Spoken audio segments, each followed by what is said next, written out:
The exhibition, Gold of Ancestors' Pre-Colonial Treasures in Philippines, is a culmination of several years of conversations and planning with our dear friends Lindy and Cecile Locsin. Higit isang dekadang pinagplanuhan ng mga Locsin at Sobel ang pagsasapubliko ng sinaunang ginto sa bansa. Kasama sa planong ito ang pagpapagawa ng bagong Ayala Museum kung saan itatanghal ang namumukod-tanging koleksyon.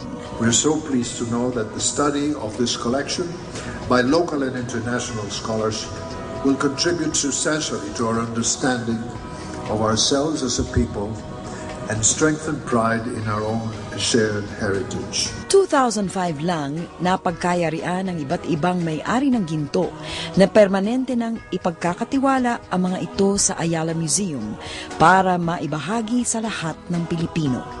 Sa pamamagitan ng carbon dating ng mga ceramics na nahukay kasama ng mga ginto, nakumpirma ng mga siyentipiko na ang mga naka-exhibit ay mula sa ika-10 hanggang 13 siglo.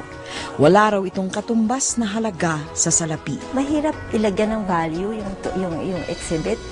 Unang-una, yung objects we cannot value. Walang halaga. Paano mo ilalagyan ng halaga ang heritage, ang provenance? How do you put value to history?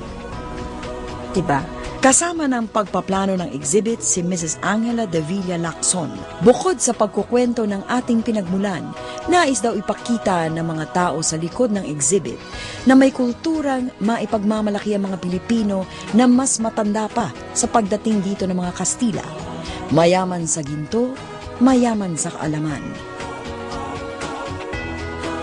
Sa paglabas ng mga ginto at pagpapaliwanag ng mga eksperto, marami ang umaasa na umpisa pa lang ito ng mas malalim na pag-aaral tungkol sa ating pinag-ugatan.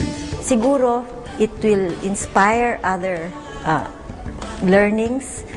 Kasi umpisa lang to eh. It actually will inspire more research para malaman natin kung ano ba talaga yung ating pinagmulan, paano ba tayo konektado dun sa mga ibang kapitbahay nating bayan. We are part of a whole family of islands in Southeast Asia or in Asia. Sa mga historian, academician at eksperto mula sa iba't ibang panig ng mundo, unang binuksan ang Gold of Ancestors exhibit. Namangha ang halos lahat.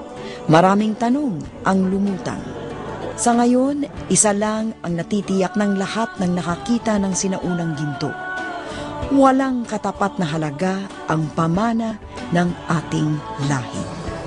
Kahit dumaan lang ang yaman na dala ng ginto sa palad ni Berto, tayong lahat ay pinayaman ng kanyang karanasan.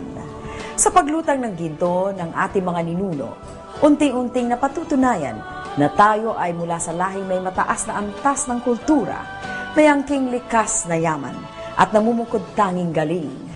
Isang pamayanan na mulat na sa kabihasnan bago pa man dumating ang mga mananakop. Ang atin ay isang lahing may pagmamalaki.